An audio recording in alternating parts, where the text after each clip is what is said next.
Hey everyone, thank you for joining us once again as we continue on our campaign Justice for Aaron Brady.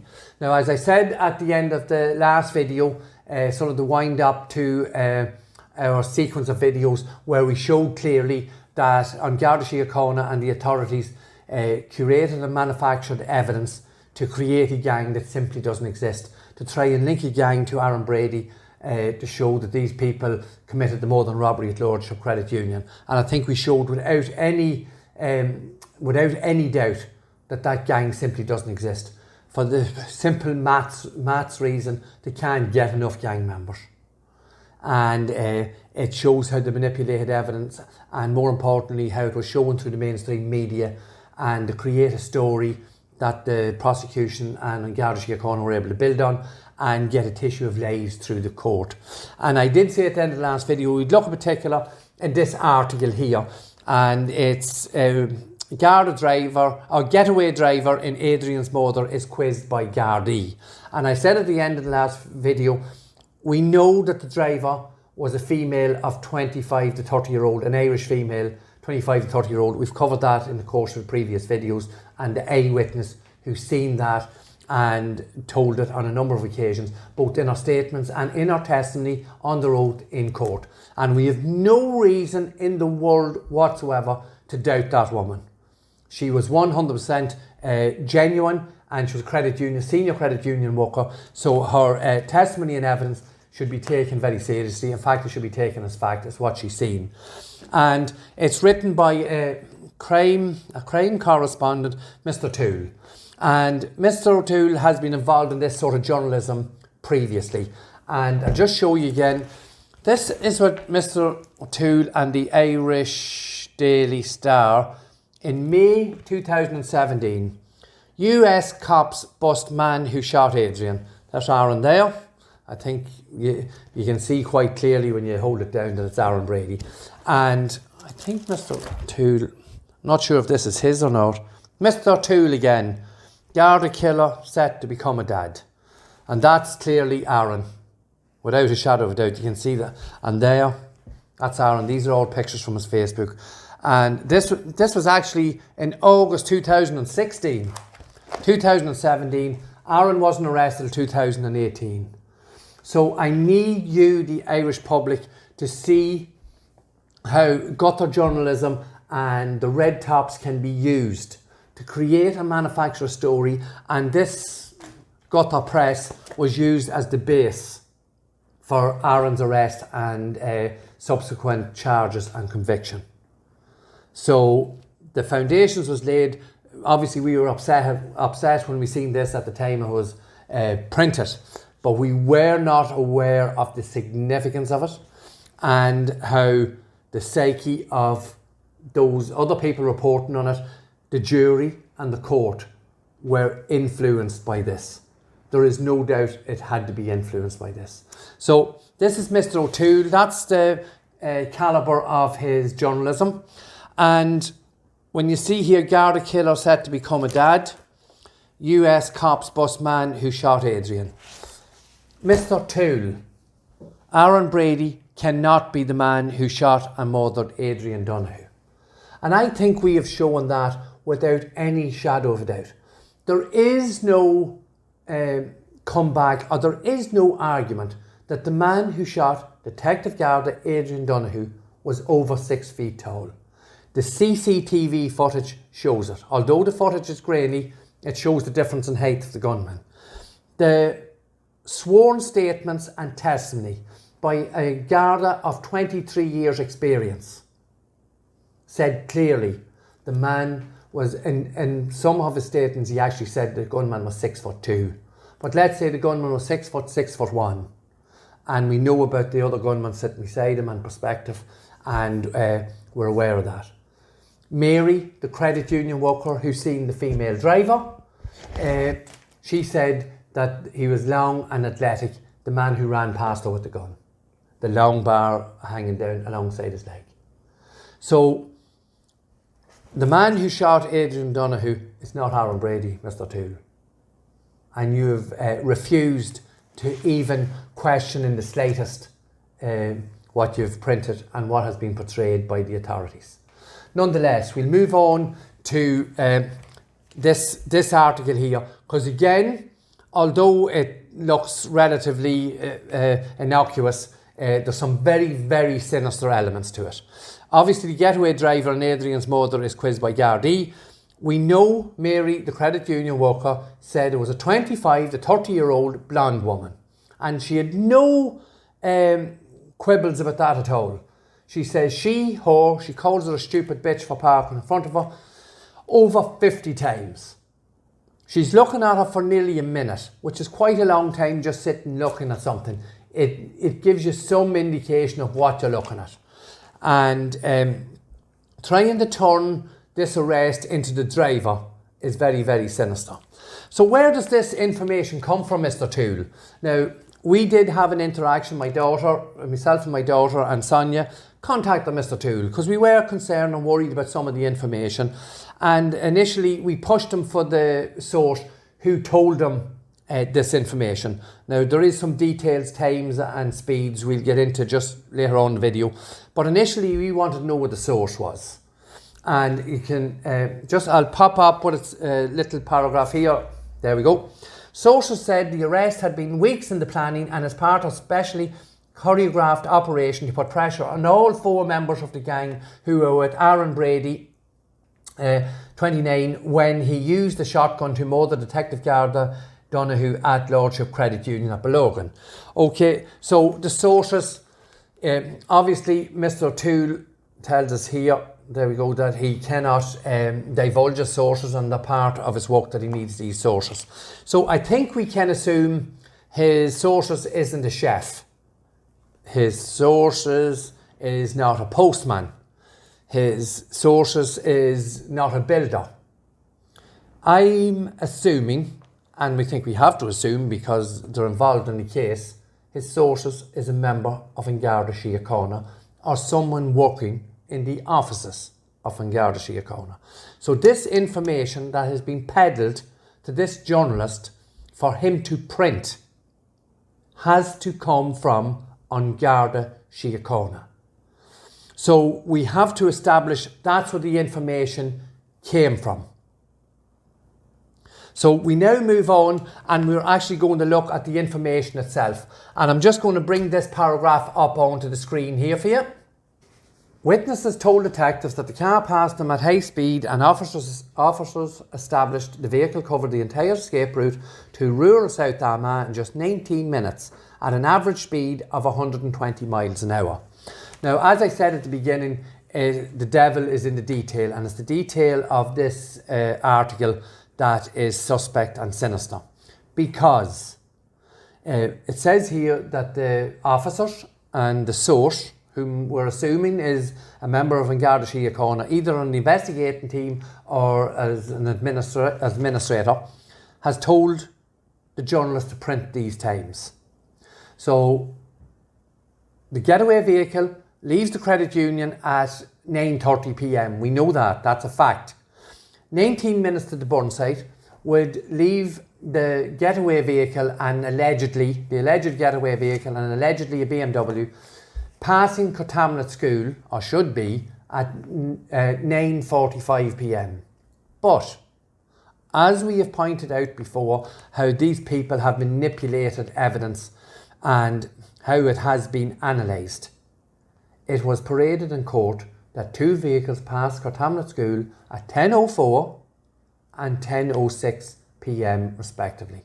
And you're fully aware of our thoughts on how that was analysed and our thoughts on the analyst who correlated that information and how we think it was manipulated and curated to make an absolutely fairy tale story.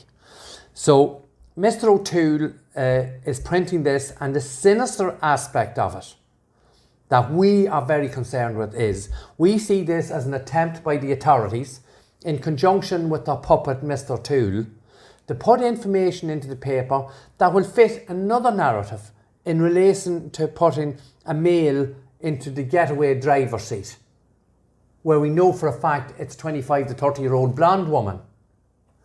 And we have an investigative journalist doesn't even mention any of those facts, details, facts that we know. So obviously we did question Mr. O'Toole about this, and text up on the screen. In regards to your piece in the paper, if this is correct, Mr. O'Toole, it means that an Garda Síochána brought to court as eyewitnesses to seeing a BMW and a Passat are totally irrelevant, as these people, as they seen the vehicle at 10 p.m. and 10:30 p.m. Were an Garda Síochána trained to mislead the court and jury? And by the way, the tampered CCTV is now irrelevant. Now there's a story for you, and kindest regards. So we've brought this to Mr. O'Toole's attention, and I think I'm going to pop up another text here. This is me, but can you expand on that, please? I'm not sure I follow. And we explained to him, make it as simple as possible. Base questions, Mr. O'Toole. 120 kilometres an hour, 19 minutes. Who told you that, or did you make it up? Did you drive the route Credit Union to Burnside? So obviously we're trying to put it across to him how vital this information is. That if he is, if there was any possibility that he was telling the truth about the 19 minutes, it means all the other evidence that was used in relation to the night of the Burnside is totally irrelevant, has to be thrown out, it doesn't fit. So he got a little bit upset when we asked him, was he making it up? We have another text message up here. Please don't say I make things up. And we replied again, have you taken the time to drive the route in question? Are you an investigative journalist? And you can see there he got quite upset here. Okay, let me be clear on this. I have been a journalist for 27 years.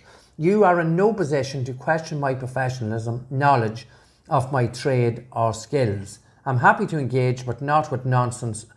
Over to you. Well, let me tell you something, Mr. O'Toole. This is not nonsense. And I think we can question your professionalism and your qualifications. Now, there may be a possibility that you were studying higher A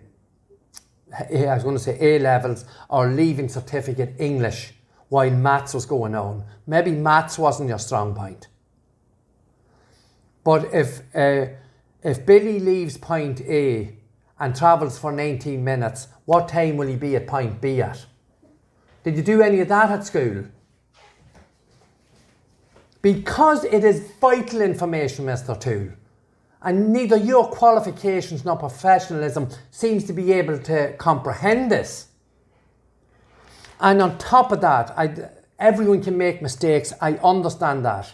But you cannot be overlooking information like this, because we see it as a sinister attempt to create another storyline to fit with this narrative. And only the Aaron Brady campaign is questioning all these details. This would be run through the court again in exactly the same way Aaron's was. And obviously we are not going to allow that to happen. We have said we will be proactive. Now, you said you drove this journey. I'm not sure if I can find it here. Don't even know if it's worth looking for you.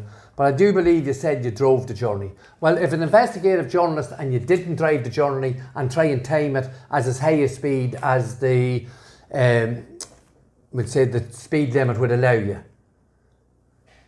But I would like to see you driving from Belogan Credit Union to Cortamlet School in 15 minutes. In a high-speed vehicle, going at 80 miles an hour into a predominantly Protestant area in a highly policed area of South Armagh. And the times you're talking, so we have to nearly believe here that the vehicle left the credit union and the 5 raiders drove all the way. Well, then we'd have to get the other car. I don't know where that happened. Do you know where it happened, Mr. Toole? Where there was any decampment from the car? None of that is of any relevance to you, no? And I'm sorry, as you said, we question your professionalism and question your ability to report. But we have to look at this. This isn't going away. You wrote this, you printed this, and this was sanctioned by a senior editor. And you now know, I'll repeat to you again, Mr. O'Toole, you know Aaron Brady cannot be the man who shot and murdered Adrian Donahue. Do you see it there?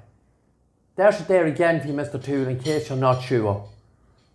And indeed the rest of the journalists, name out Mr. Schiller, Paul Reynolds, Owen Reynolds, Ali Bracken, Mr. Chute, Barry Cummins. There's endless list of journalists who have never mentioned the Justice for Aaron Brady campaign, and this proves, I think, beyond any shadow of doubt, beyond reasonable doubt, that you as journalists are being used as tools for the establishment. Because those two little paragraphs we have highlighted here shows another blatant attempt to create a gang and try and create something that simply does not exist. Now, we have asked journalists that we would speak to them and go and look at these routes, times and CCTV footage, and we've had nothing from it. And I think it's time the Irish public started to raise questions. And that's all we want to do, is raise questions. We're starting a more intense campaign now in contacting the Minister for Justice, the Office for the Minister for Justice, GSOC and Garda Commissioner Drew Harris and his assistant. Because we now have created a library for all to see. And I know those people who are following us, I ask you, please, just ask those people in authority whom you know, your local representative, from whatever party, to just plead that you have some concerns that there may be issues that needs looking at in Aaron Brady's case. Because I will repeat once again, the man who shot and murdered Detective Garda Adrian Donahue is not in prison. He is walking free. And as for Mr. Toole's sources, I could easily say I have a source that says the people who murdered Detective Garda Adrian Donahue are growing flowers in England. I could say I have sources who know that the vehicle that was used in the murder and robbery was crushed in a scrapyard. And those sources might be just a little bit better than yours, Mr. Toole, and less prone to try and create fiction. But that will all be discovered at a later date, obviously. It's directed mainly to one journalist, but it goes to all journalists. It must be time that you have some little bit of conscience here. There must come a tipping point, that you have to ask the questions. Holy God, it's here in front of us. Aaron cannot be the man who shot and murdered Detective Garda Adrian Donahue. There is no gang linked to Aaron Brady. We haven't even got 5 people. And you're trying to peddle a story that this is a man now driving the car, when the only witness who's seen it clearly is the witness says it's a 25 to 30-year-old blonde Irish woman. And funny, this gentleman that's been arrested here, of Aaron's friends, to try and stretch to any sort of imagination that he might look like a 25 to 30-year-old pale blonde Irish woman, is absolutely ridiculous. So once again, Irish public, please contact your local representatives and ask them to look at the Aaron Brady case, that you have some concerns about the issues of how it was investigated and how his trial was conducted. I'm not sure what we're moving on to now after the gang. We have a couple of different points that we want to look at and tackle specific areas of Aaron's investigation case, and indeed some more of the media coverage. So once again, thank you for watching our videos. Please like, comment and share if you can, and we'll see you again in the next video. Thank you.